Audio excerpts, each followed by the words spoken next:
Fala pessoal, e o Neto que ficou maluco aí com o Palmeiras, né? O Neto que se rendeu ao time do Palmeiras. Ficou interessado, quer saber tudo o que a mídia está falando aí dessa vitória do Palmeiras e muito mais. Então assiste esse vídeo até o final. O que acontece com o Palmeiras? Esse time não perde, Veloso. Que fase que tá o Palmeiras. Que fase que tá o Palmeiras, Veloso. Líder do Brasileiro, líder da Libertadores, já ganhou o primeiro jogo da Copa do Brasil. Tá voando, hein? Não, mas é impressionante. Os números do Abel Ferreira também é impressionante. É uma coisa de outro mundo, cara. O quanto que ele eu não sei umas palavras do dicionário, o quanto que ele é F, né? O quanto que ele é... Ele é um cara que ele é obcecado, não sei se essa é a palavra, mas como é obcecado para fazer uma coisa que é de jogo, que é de esporte, ele é obcecado por vitória. Ele é obcecado por ser o cara que ele é. Ele vai e chega pro cara, você vai jogar, meu irmão. Se você não jogar, você tá fora. Há quanto tempo a gente não tem um tipo de problema no Palmeiras? Financeiro, de presidente e presidenta. Quando a gente não tem de diretor, do Anderson Barros, que as pessoas nem sabem quem é. Se botar o senhor Anderson Barros, pegar um metrô para ir num jogo do Palmeiras, o torcedor não sabe quem é. Não sabe quem é. Há quanto tempo não tem problema físico? Há quanto tempo não tem problema de cartões vermelhos? Cartões amarelos? Contusões? Então o Palmeiras é o exemplo para o Corinthians, para o São Paulo, para o Santos, então, nem se fala. Que, por sinal, hoje é aniversário do Diário do Santista aí no Bradesco. A gente tá com outro Zé Ruela, também palmeirense aqui, que trabalha lá em Osasco, no Bradesco. Que, por sinal, lá em Osasco, a melhor coisa que não é o Bradesco, não. É os cachorro-quente que vêm de lá. Porque os cachorro-quente de lá é brincadeira. É muito melhor que o banco. Porque se não tivesse os cachorro-quente, como é que ia ter Pix no banco? Como é que ia ter... Não ia ter o banco. Não ia ter o banco, meu. Essa é a verdade. Um abração para você, Diário do Santista, para todo mundo do marketing aí, do Bradesco, de Osasco, aí, que vocês fiquem muito felizes aí. Por sinal, eu tenho conta no Bradesco há 25 anos. Nunca mandaram um e-mail, obrigado. Nunca falaram nada. Eu não sei porque eu estou falando do Bradesco também. Não sei por quê, por causa do C, Diário do Santista. E ó, que vocês vão cair, hein. É o seguinte, ó, eu não tô nem aí que o Bradesco tem parceria com a Band. Tô nem aí, velho. Eu falo o que eu quero aqui. E que, inclusive, tem um Bradesco aqui que eu nunca entrei. A única vez que eu vi é quando até assaltaram o banco. Vocês viram o banco? Vocês lembram quando assaltaram o banco aí? Eu não tava aqui ainda. Vocês não estavam aqui. O Bradesco tá aqui, ó. Tem o Bradesco aí. Você já foi lá, Veloso? Já. Você, Souza? Já fui também. Você nunca foi no banco, Souza. Você é tão ordinário.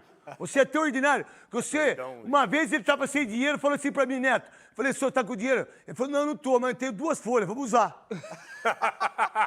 Cheque. 2 folhas de cheque. Falei, não, mas não é dinheiro, você tem que ter dinheiro no banco.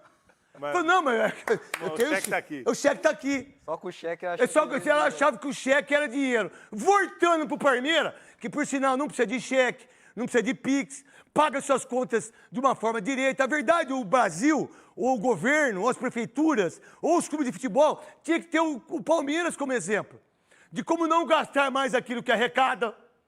Se você pensar que um Brasil gasta muito mais que arrecada, prefeitura gasta mais que arrecada, governo gasta mais que arrecada, todos os clubes de futebol brasileiro gastam mais que arrecada. O Botafogo, tá ligado?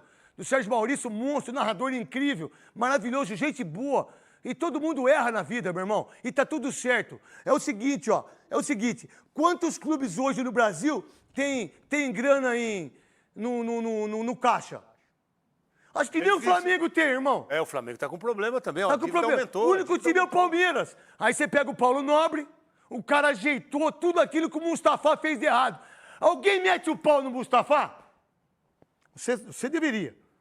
Eu meto o pau nele. Já falei muito já. Não, mas deveria. É o pior porque ele de todos. quase quis acabar com a sua carreira. Pior de todos os tempos. Um dos piores presidentes da história do Palmeiras. Tanto é que alguém fala do Mustafa, mas nós aqui falamos do Leco, a gente fala do Andrés, a gente fala do Eduardo Bandeira, a gente dá pau do Botafogo, do Tá Ligado, que quase acabaram com uma instituição que deu uma Copa do Mundo pro Brasil, que teve o Heleno de Freitas, que teve o Didi, que teve o Jorginho. Qual clube do mundo teve todos os camisas 7 e que foram campeões do mundo? O Botafogo. E aí teve um louco, o John Textor, para comprar o Botafogo. E aí você pega os clubes hoje, aí você pega o Palmeiras. Nossa, o Palmeiras ganhou de 2-0. Alguém tinha dúvida que o Palmeiras ia ganhar? Alguém tinha dúvida, por exemplo, que o Abel Ferreira é esse monstro? Lê pra mim, Veloso, você que é parmeiro. Vamos lá. E a Vera também, sua irmã. A Vera tá ligadíssima. A Vera, depois que ele Vera tá veio, até ligada. maconha, sua irmã começou a fumar, Veloso. Não, maconha ela não fuma. Lá no Guarujá, não tá fumando maconha? Ela não fuma, nunca fumou. Mas nem um peguinha, nunca? Não, ela toma um vinhozinho. Um vinho? Vinhozinho. Tá bom, então. Hélio Carecone toma um vinhozinho. Você nunca quis fumar uma maconha na sua Não. vida, nem na fase ruim? Nunca experimentei. Nunca teve vontade? Nem cigarro, nem maconha, não. Não. Traz Por o quê? remédio dele aí, Marquinho. Não, hoje tá doidão, hein? Então vai, Veloso! Tá doidão hoje. Traz o hein? remédio. É! Traz o Você- cannabis. A audiência nossa tá lá embaixo, por isso que eu tô doido. Você tomou aquelas gotinhas hoje, antes? Não, eu Não, não, tomou. tomei ontem e tomo hoje também. Então toma já. Bora. Então, Vai, lê então, Veloso. Senhor Libertadores, o Palmeiras é o brasileiro com mais tradição no torneio? Aí é uma pergunta, né? Não, Vamos ver, então. não, desculpa, vou responder. São Paulo. O número de Libertadores é Não, igual. não, mas pra mim o São Paulo, ele foi mais. O Independiente tem 7 Libertadores. estamos falando de Brasil. Não, eu sei, não, tudo bem. Não, Libertadores. Não, de Brasil. Ah, tá bom, entre o brasileiro. Pra mim é o São Paulo. Não, pra pra você, mim não. Pra mim já foi. Tô respondendo. Pra você. É o São Paulo. Pra você. São Paulo. Acho que o São Paulo fez tudo isso. Eu acho que o Flamengo vai passar o São Paulo. Eu acho que o Palmeiras vai Já passar. passou. Não, não tô falando em termos de. Olha a estatística. Não, mas não tô falando de estatística, nem nada disso. Ah. Eu tô dizendo, é do geral. Não é nem de ganhar, porque se Libertadores fosse uma coisa importante pra dizer que é maior, se o Independiente seria maior, que tem 7. É, sim, é. Né, não é isso. É uma- Eu tô tem mais dizendo que o tradição. Palmeiras pensa em Libertadores. Era o que o São Paulo pensava. E Passou não é a hoje pensar. que faz. Passou a pensar. Não é só o ganhar o título. Mas olha a estatística. Não, é monstruoso. Tá em né? primeiro em tudo. Vamos. Número de jogos, 246, é o primeiro no ranking. Vitória, 140, é o primeiro no ranking. Gols marcados, 477, é o Pô, primeiro. desgraça. Que... Vitórias como visitante, 52, é o primeiro. Vezes no mata-mata, 18, é o primeiro. O Palmeiras com o Abel na fase de grupos da Libertadores com 28 jogos, 24 vitórias, 2 empates, 2 derrotas, 88% de aproveitamento. Um time que sabe disputar a principal competição da América como poucos. Ao bater o Cerro Porteño, o Palmeiras chegou à 4ª vitória consecutiva na Libertadores. É a única equipe com campanha perfeita na competição. No Paraguai, os palmeirenses alcançaram a 8ª vitória seguida como visitante na temporada. Acho que a gente sabe jogar fora de casa. É juntar a experiência dos mais velhos com as pernas dos mais novos. A vitória começou a ser construída com uma mistura de esperteza e habilidade. Lucas Evangelista sofreu falta no meio-campo. O meia bateu rápido, passou para Estevão, que finalizou sem chances para o goleiro. O segundo poderia ter saído na sequência. Vitor Roque roubou a bola do zagueiro e saiu cara a cara com o goleiro. Gol que perdeu o Vitor Roque! Era para fazer o 2-0. Palmeiras criava as melhores chances, mas no final também contou com a sorte. E botou na frente, Vieira! Na trave a bola do jogador do Cerro Porteño, quase o gol de empate. Aguaio levantou o desvio. Torres de cabeça quase empata o jogo pro Cerro. Nos acréscimos, Vitor Roque se redimiu. Um gol que também se encaixa no espírito do time na Libertadores. Hoje não deu na técnica, mas não faltou entrega, não faltou raça e graças a Deus pude marcar o gol e muito feliz pela vitória fora de casa. Já classificado à próxima fase com 100% de aproveitamento, o visitante mais indesejado dessa Libertadores vai agora em busca do segundo objetivo na competição, realizar a melhor campanha da fase de grupos, feito que o time conseguiu 5 vezes nos últimos 7 anos. Não dá para tirar o pé do acelerador. É continuar com o acelerador a fundo, continuar com preparar a equipa, rodar os jogadores que tivemos que rodar, e acima de tudo é continuar nesta cena. Nós queremos continuar com o hábito de ganhar e quando não der para ganhar ter a capacidade de resiliência, dar uma resposta no jogo seguinte, e é isso que vamos continuar a fazer independentemente de se já passamos ou não. De qualquer forma, a campanha impecável até aqui e o recorde de vitórias como visitante já consolidam o Palmeiras como um dos protagonistas dessa edição. Provas de um time que parece ter vocação para a Libertadores. É a 6ª vez na história que o Palmeiras termina a primeira fase com 100% de aproveitamento em jogos fora de casa. 6ª vez, e a terceira com o Abel Ferreira no comando. Uau. O Rafael Valente está conosco, então, e conta pra gente se o Palmeiras já voltou. E essa campanha agora, por enquanto, com 100% e com 2 jogos em casa ainda, né, Rafa? Então o Palmeiras deve brigar pela melhor campanha na classificação geral. Fala, Bruno, boa tarde para você, boa tarde para Mari, para os companheiros do estúdio e para o nosso fã de esporte. É isso, o Palmeiras sim já voltou, chegou na madrugada desta quinta-feira e você falava sobre 100% de vitórias como visitante. Tem um detalhe adicional aí, se o Palmeiras conseguir vencer os 2 próximos jogos que são em casa como mandante, o Palmeiras vai igualar uma campanha que fez em 2022, que foi a única vez que venceu os 6 jogos da fase de grupos da Libertadores. E isso sim está na mira do Abel Ferreira e da comissão técnica, porque tem uma vantagem: você ser o melhor time da fase de grupos, você garante até a semifinal o direito de decidir sempre em casa. E historicamente na Libertadores isso faz muita diferença sim, né? A maioria dos campeões tiveram mais chance de decidir seus jogos em casa do que passando como visitante, né? Isso faz parte da história da Libertadores. E foi sim uma vitória com muitos significados ontem no Paraguai. Foi a 4ª vitória consecutiva nessa Libertadores. Foi também a classificação antecipada para as oitavas de final. O Palmeiras é o primeiro e único clube classificado. E o Palmeiras garantiu a participação pela 18ª vez na fase de oitavas de final, um recorde entre os clubes brasileiros que jogam a Libertadores. Não é pouca coisa, não. E uma outra marca que eu acho que é relevante a gente citar, a gente até viu na reportagem do Nicoletti sobre esse poderio do Palmeiras como visitante, é a 19ª partida invicta do Palmeiras como visitante. São 16 vitórias e 3 empates. Acho que tudo isso mostra o crescimento do Palmeiras para chegar nesse ponto da temporada e estar liderando o seu grupo na Libertadores e também o Campeonato Brasileiro, né? E aí até curioso, na entrevista coletiva, o repórter perguntou pro Abel Ferreira se era hora de repente, preservar alguns jogadores, segurar um pouco. Ele falou que não, que vai continuar com o pé no acelerador. E esse pé no acelerador tem a ver com um jogador especificamente, que a gente consegue fazer a leitura, que é o Vitor Roque. Poderia ter saído do jogo ontem marcado por um gol perdido, mas batalhou até o final, fez o gol que selou a vitória por 2-0. Foi o 2º gol consecutivo do Vitor Roque e uma comemoração geral da comissão técnica, porque vê sim ele evoluindo, ele avançando, ele se tornando importante. Ele que foi talvez a principal contratação desse ano. E a gente lembra que mês que vem tem um Super Mundial de Clubes, né, Bruno? Tem essa questão também, e tem um clássico já no final de semana ainda. Rafa, obrigado, viu? E também, claro, pelo fato de ontem ele ter sido um tremendo personagem, não é, Mari? Pelo gol perdido ali no primeiro tempo ainda. E aí o Abel decide mantê-lo no jogo até o final para ver se ele se recuperava e conseguiu. De fato, porque ele chega dentro de um contexto que bota muita pressão, né? Nas costas dele. Claro que todo jogador que chega num clube como o Palmeiras, e nesses últimos anos de Palmeiras, um clube que traça muito bem os seus objetivos e consegue alcançá-los, a posição do Vitor Roque, ela era muito desejada, né, por parte da torcida, a própria comissão técnica. Então ele chega dentro de um contexto ali que mexe muito, não pode mexer muito com qualquer jogador.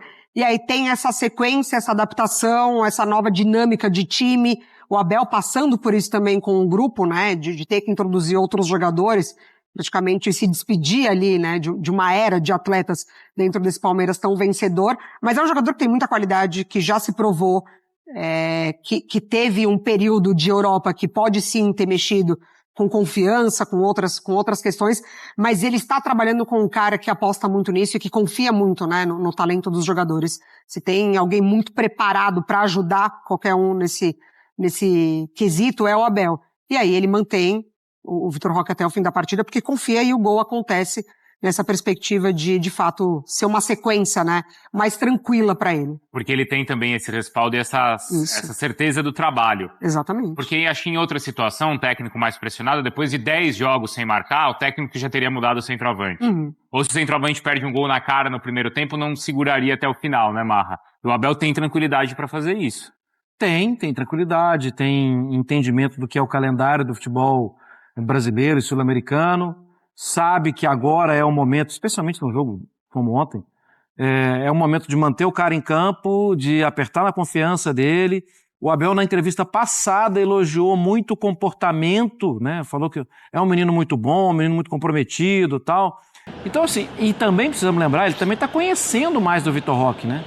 E fazia todo sentido ele permanecer, e até se perdesse outro gol, porque no lance, Bruno, no final a bola entrou, mas no lance ele correu muito risco. Correu.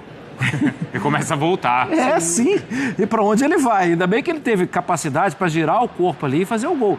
Esse lance, você vê, rever, o Estevão poderia fazer o gol, estava do lado dele. E em posição legal até uma boa parte da jogada, porque estava atrás da linha da bola. E na hora da conclusão ele bate mal. Foi uma defesa difícil? Não, foi uma defesa salvadora, mas não foi uma defesa difícil, porque a bola vai em cima do goleiro. Aí a gente tá vendo o gol, depois parece que ele vai perder o controle da jogada, mas não perde, né, Mari? E depois no final do jogo a gente vai ver que quando termina o jogo, o Abel já vai direto nele, conversar com o Vitor Roque. E a gente tá falando de um cara, o Abel, que valoriza muito o dia a dia, né?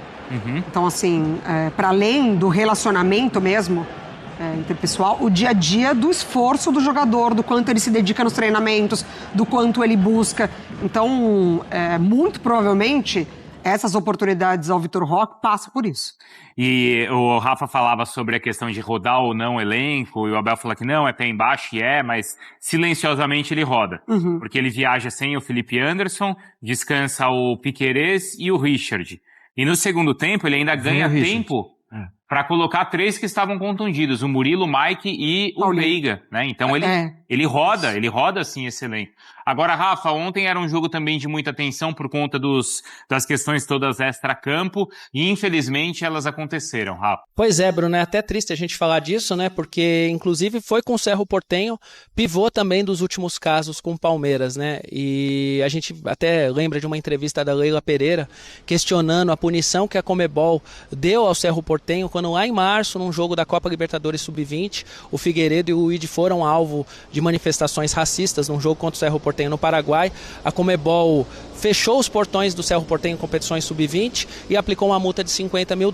E a Leila Pereira, na época, até contestou, dizendo que a multa, por si, não era uma grande punição, não era uma grande ameaça para quem tem esse comportamento, né? O Palmeiras, que tinha até sido multado essa semana também pela Conmebol, porque no jogo do primeiro turno da fase de grupos da Libertadores, teve manifestação também racista de um torcedor do Palmeiras contra a torcida do Cerro Porteño. O Palmeiras foi multado em $50 mil e o Palmeiras adotou até uma postura mais radical, né? Ele expulsou o torcedor do programa Avante.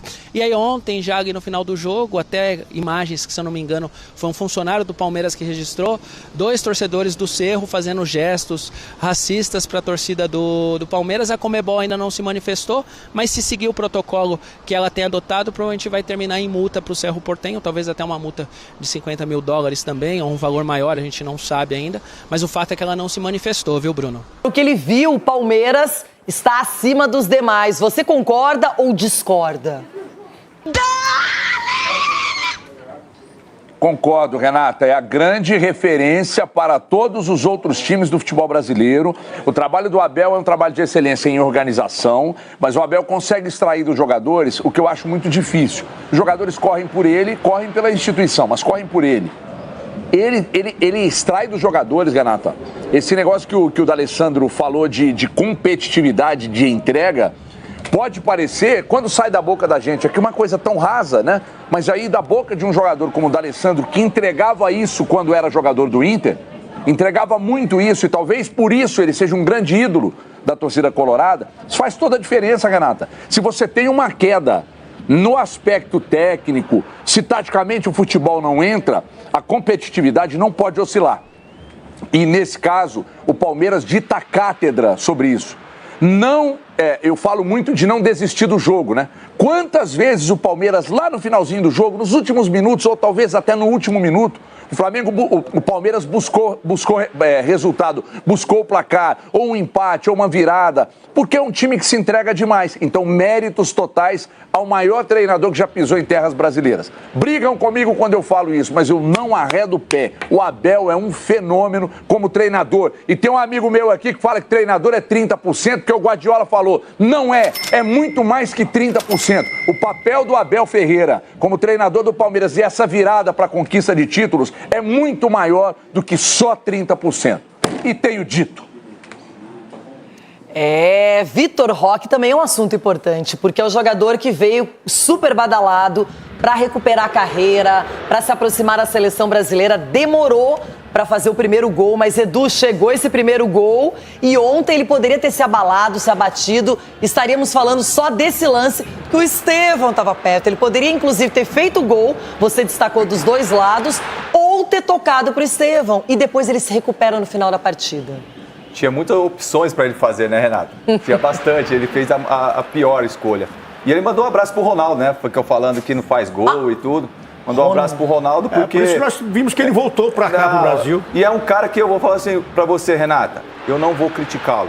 Eu vou até elogiá-lo. Até porque não é fácil passar por um momento desse e levantar a cabeça e buscar o gol. Ele foi fominha. Essa chance aí foi ele que criou. Ele foi fominha. Toca pro Estevão. 2-0, 2 gols do Estevão. E fez essa chance. Errou. Mas eu acho que o mais importante de tudo... Se é o Yuri aí, o senhor tá criticando. Que o elenco do Palmeiras reconhece quando um atleta é dedicado, é empenhado e joga para o time. Então o Vitor Roque é um cara que faz tudo isso aí. E esse gol aí foi pro Ronaldo. Esse gol foi pro Ronaldo porque no grupo lá já tava criticando lá o Vitor Roque, né? Falando, pô, esse cara aí não vale nada e tal. Aí, ó, pra você, Ronaldo, um gol você desse. Falou, se fosse o Yuri Alberto, ele estava criticando. Se fosse o Yuri Alberto, você criticava. E o Abel está de parabéns. Se perdesse, sim, Está de parabéns em deixá-lo. Até porque se ele sai, de repente a moral cai, fica abalado e aí a pressão ia ser muito maior. Então, Abel, parabéns pela atitude que você fez ontem. Agora, vou fazer uma pergunta para você, Edu. Você é zagueiro. Ele é um jogador mais brigador e de velocidade ou mais talentoso e cerebral? Porque ali ele tinha talento... Vamos lá, talento ali ele mesmo. tinha que ter passado a bola. O cara mais cerebral, ele pisava na bola, tocava pro Estevão e dava o gol pro Estevão. Ele foi fazer o gol. Não é fominha, é coisa de atacante. É um fominha simpático. E o outro gol, o gol de força, velocidade, resignação ali, de buscar a bola de novo e um golaço. Mas aí a minha impressão é que é um jogador mais de explosão do que cerebral e craque, como falam. Importantíssimo, vai ser um grande jogador no Palmeiras, mas eu não vejo essa mística de craque que quiseram embalar. E esses discursos em momento bom, né? Porque o momento do Palmeiras é bom. Aí o Abel acertou em não ter tirado, aí o Vitor Roque é guerreiro. Porque se não tivesse feito o gol, tinha cornetado. Se a bola tivesse entrado lá de cabeça no final do Cerro Porteño, terminado 1-1, jogava na conta. E Abel, por que não tirou o Vitor Roque e pôs o... Então é tudo discursinho. É a mesma coisa que você tá falando do Zubeldia agora. Não, pro fato. Você tá elogiando o Zubeldia. É a mesma coisa. Mas o que tem a ver É a mesma coisa, porque acreditou no trabalho, acreditou o que tá fazendo. Agora tá dando... Você tá elogiando o Zubeldia por quê? Porque ele começou a vencer. Se ele tivesse perdido, você tava criticando. Não, mas só que ele tava criticando, aí agora ele mudou porque o cara fez gol. E quero falar uma coisa, esse gol não é fácil de ser feito, ou eu tô errado? Ronaldo Fenômeno tem um gol muito parecido. Você vai comparar. Aí a mão é fenômeno, tem até... Que é isso? Gente, ele poderia ter perdido bem fácil essa bola. Esse gol, na minha opinião, é mais difícil de ser feito do que o que ele perdeu. E esse gol foi nos acréscimos do segundo tempo. Então mostra, o cara teve uma explosão ali nos acréscimos do segundo tempo. Perde o controle da bola ali. Mas o doutor fez o gol, velho. Recupera, é isso, Marcos. Recupera, não desiste. Olha o Vitor Roque. Olha a imposição física. Aí deu um domínio um pouquinho erradinho, aí foi atrás. E aí ele vira e ele fala assim, eu não, é pro Ronaldo. E aí, Ronaldo Fenômeno. Pra você, É pro Ronaldo Fenômeno. É claro que ele foi contratado, obviamente, um 9 que custa 130 milhões pra fazer gols. Claro. Só que o Vitor Roque, mesmo em jogos que ele não fez gols, ele tem sido importantíssimo pro Palmeiras. Mas é justamente... Pega o pênalti na final do Paulista, que daí o Veiga perdeu. O pênalti contra o São Paulo, que ele cavou, que ainda não ali a arbitragem caiu e deu o pênalti. Ele tem sido importante. Contra o Vasco, acreditou na jogada ali e fez o gol. Contra o Cerro Porteño, 2 bolas ali que ele acreditou na jogada, uma perdeu o gol, agora conseguiu o gol. É um bom jogador. Justamente por ele custar uns 130 milhões, que ele chega na frente do goleiro e ele quer resolver. O Vitor Roque, o Rafinha deu uma entrevista aí, dizendo que ele estava lá no Barcelona, começou a errar tudo lá, começou a chorar no meio do treino.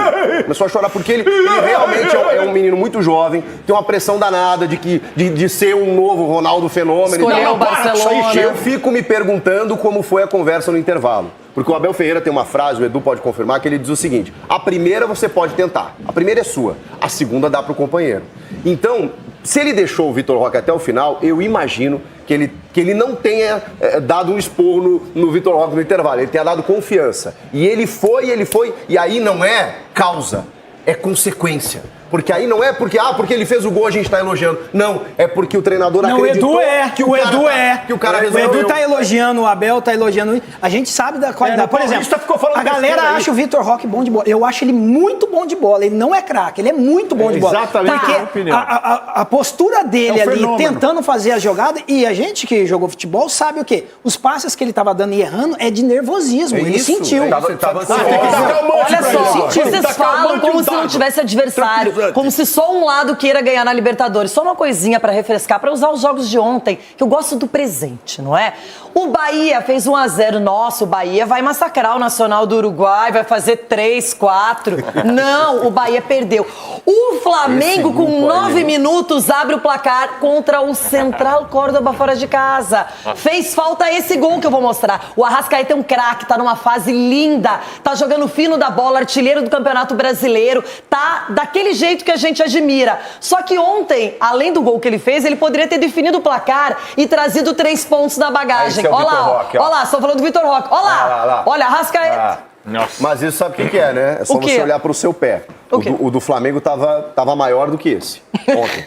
O do Flamengo tava maior do que esse. Isso, o salto alto. Meu Deus do céu. Mas era uma displicência. Mas já tinham perdido ontem em casa pra esse mesmo time. Mas achou que ia ganhar. O Flamengo de ontem foi isso. E a campanha do Flamengo, por olha enquanto, o chute que o Arrascaeta dá. Olha o jeito que ele chuta a bola. Nem sempre 1-0 no placar é simples e nem sempre você vai conseguir ampliar no final. Só que a campanha do Flamengo na Libertadores é fácil a mais decepcionante, né? Uma decepção o Flamengo na Libertadores. É até bom pra ter calma em relação ao Felipe Luiz, que vai ser um grande treinador, é um grande treinador, só que muita gente já pedia na seleção, nossa, seleção é um momento de turbulência. Vamos ver como vai reagir agora também, porque tem um grande time, um grande elenco.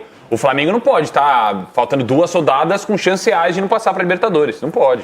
A Libertadores é um truque, né, Marco? O Arrascaeta não tinha nenhum jogador pra assistir. Nenhum. Ele finalizou do jeito que ele tinha que resolver, mas olha o jeito que ele teve tempo de pensar, Marco. Se é o Coronado, ele dá uma cavadinha e põe lá pra dentro. Eu quero perguntar pro Ronaldo o quê? Fez gol contra o meu time, já no apagar das luzes. Se é o Yuri Alberto aí, critica. Agora, se é o Coronado... Nossa, se fosse o Yuri Alberto, você acabava com ele. Acabava. Se fosse o Romarinho... E se fosse o Memphis, ele ia falar assim, o Memphis tem direito de errar esse gol. Se fosse o Memphis, gol o Yuri Alberto tem na Libertadores pelo Corinthians. E se fosse o Valência, ele ia cair. Ó, o Edu quer falar com você. Fala com o Edu direto, olha lá. Quantos gols o Yuri Alberto tem na Libertadores? Nenhum. Quantos mundiais tem aí vocês aí? Mundial, tô falando de... O Vitor Roque já deu um gol. Olha como ele desvia. Vocês que estão invictos nessa competiçãozinha, o Corinthians venceu, ele é invicto, só pra lembrar você. Everton Guimarães pode falar sobre isso de maneira imparcial, porque os times dele... né? Tá tudo fora. Estão todos na Sul-Americana. E outro já tá fora da Sul-Americana, só vai cumprir tabela. E aí, Everton? O Palmeiras é esse bicho-papão todo. Gente, outros perdem gols, ninguém fala nada. Mas aí quando é o Vitor Roque, virou moda agora. Mochucona. Pois é. Então eu adorei a comparação que você fez aí do Arrascaeta com ele. Aí quando é ele, aí os caras inventam um monte de coisa e tal. O Vitor Roque é um jogador de força, é um jogador de explosão. A gente falou aqui de fenômeno na oportunidade, né, antes dele se transferir para o exterior, porque ele teve um crescimento muito rápido aqui, aí Atlético Paranaense, de lá ele acabou explodindo, foi para a Europa e voltou, né, foi para o Barcelona e voltou. Eu, na época, até falei de um fenômeno da maneira que tudo aconteceu, mas ele é um jogador de muita força e muita explosão, que será muito importante, como foi ontem, para o Palmeiras também. Ele perdeu um gol incrível, típico de um jogador que às vezes é inseguro, né? Mas depois ele fez um gol que de fato foi o mais difícil. Então ele, Paulinho, esses jogadores que chegaram ao Palmeiras recentemente, eles serão jogadores importantes. E o Palmeiras ganha muito com os dois, o que já tinha de sobra, que era um futebol de muita força, de muita entrega e de muita competitividade. Agora, isto posto, é assim, Renato, Palmeiras é um bicho-papão de tudo que vai disputar esse ano, sim. Eu falei aqui do quanto o Palmeiras era favorito ao Campeonato Brasileiro. Na Libertadores, se não tinha acostumado a ganhar, é favorito sim a ganhar a Libertadores. Então, prepara. Eu acho que o torcedor do Palmeiras tem que se preparar, porque eu acho que esse ano vai subir caneco por aí, viu? Uma ideia, Everton, uma pergunta para Marco Aurélio Cunha. No ano passado, poucos acreditariam que o Botafogo seria campeão brasileiro e da Libertadores. E assim o fez. E a pergunta é essa, o Palmeiras deste ano, desta versão de Abel Ferreira, para você, tem condição de conquistar as 2 taças? Condições tem. Agora é jogo. Eu falo que só ganha um. Então pode pegar o Palmeiras e o São Paulo numa partida difícil, não tem favorito para ninguém. Então o Flamengo e o Palmeiras não tem favorito para ninguém. Então os brasileiros, sem dúvida alguma, são favoritos dessas competições sul-americanas. São. Agora, se vai ser campeão das 2, eu acho difícil. Em geral, você ganha uma e não ganha outra. O Botafogo quebrou essa escrita. Eu espero que o meu São Paulo esteja na final da Libertadores. Mas sei que o caminho é árduo, né? Especialmente com equipes desse nível de Palmeiras e Flamengo. Mas tudo é possível. Sgarbi, tem um detalhe. O São Paulo, especificamente, há pouco tempo, só pra gente falar de coisas mais atuais, não é?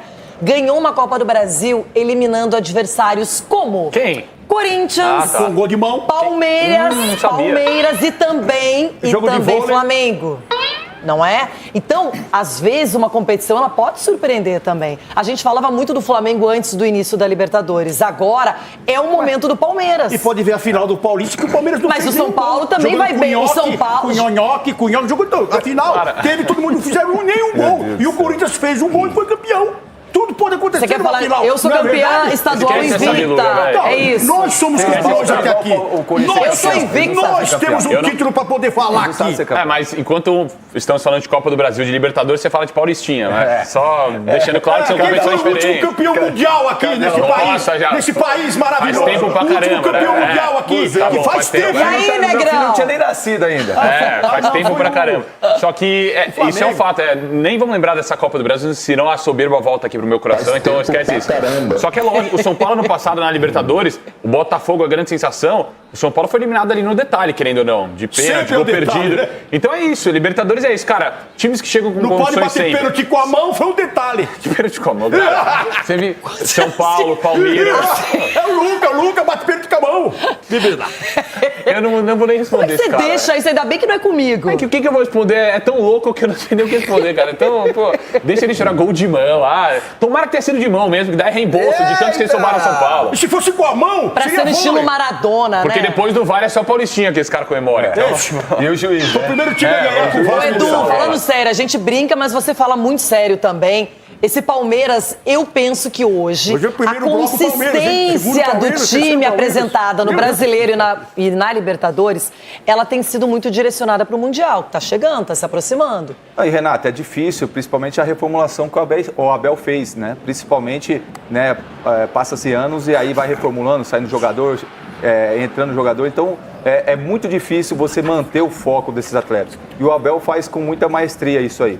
Então, é muito difícil. E no momento crucial que a gente está vivendo, né? Há 2 meses aí do Mundial, 1 mês e pouco do Mundial, todos os atletas estão aptos, né? De repente um ou outro, né? O Mikael ainda está sentindo, mas a volta do Marco Rocha, a volta do Veiga que entrou, o Veiga que entrou ontem. Então são atletas importantes, né? o Mike, Mundial, né? Então onde vocês vão ficar no sofá, só com o controlinho. Não, vamos ficar no bar, com a musiquinha lá, tocando a musiquinha.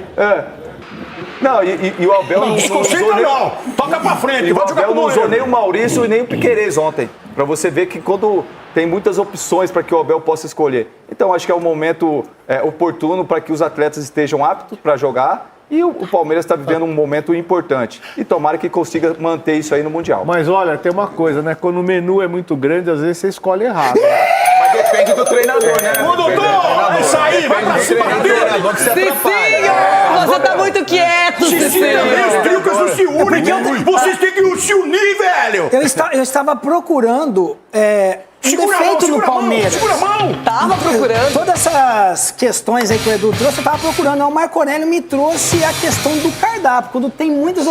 Mas aí eu, tentando procurar defeito, o problema é esse, Marco Aurélio. E se você pediu errado, vai ter que comer e tem que pagar ainda.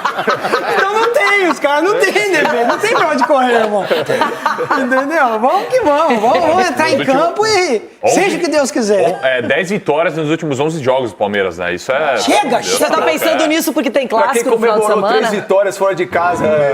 Mas perder pro Bahia, que comemorar, perdeu pro Corinthians. Então, né?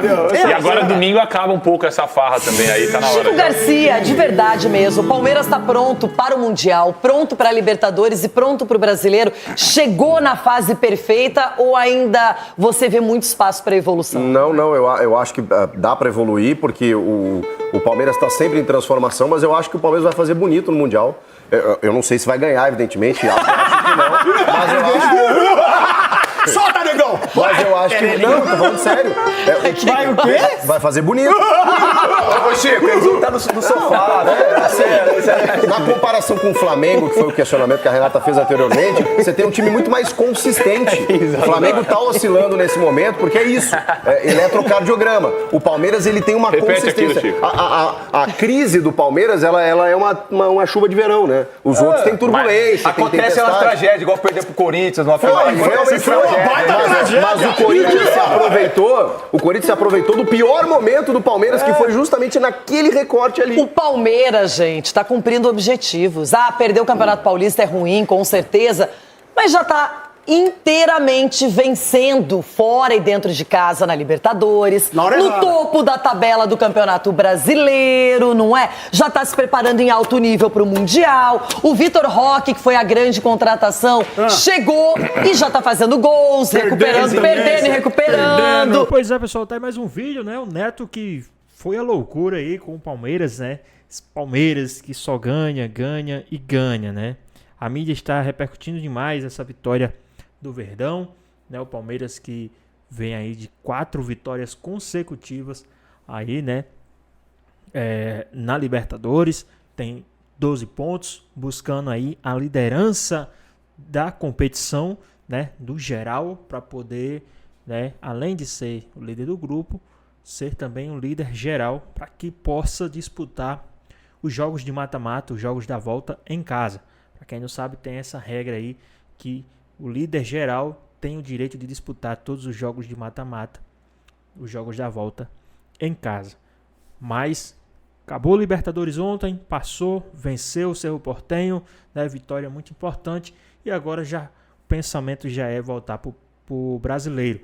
Lembrando que o Palmeiras enfrenta aí o time do São Paulo, né, um clássico aí contra o time do São Paulo, domingo às 5h30 da tarde. Pois é, pessoal, Palmeiras, né, que tá aí nessa jornada de jogos, né? Lembrando que o Palmeiras volta para a Libertadores agora dia 15, na próxima quinta-feira, né, jogando também no mando de campo do Palmeiras contra o time do Bolívar. Mas e aí, o que é que vocês acharam aí dessa vitória do time do Palmeiras ontem? A forma que o Palmeiras jogou ontem, o que é que vocês acharam aí? Deixa aqui nos comentários, queremos saber a sua opinião. Espero que tenham gostado do vídeo, deixe seu like, comenta aqui embaixo, ativa o sininho de notificações, se for novo aqui no canal. Já se inscreva para não perder os próximos vídeos. Tamo junto, é nóis e até a próxima. Fui!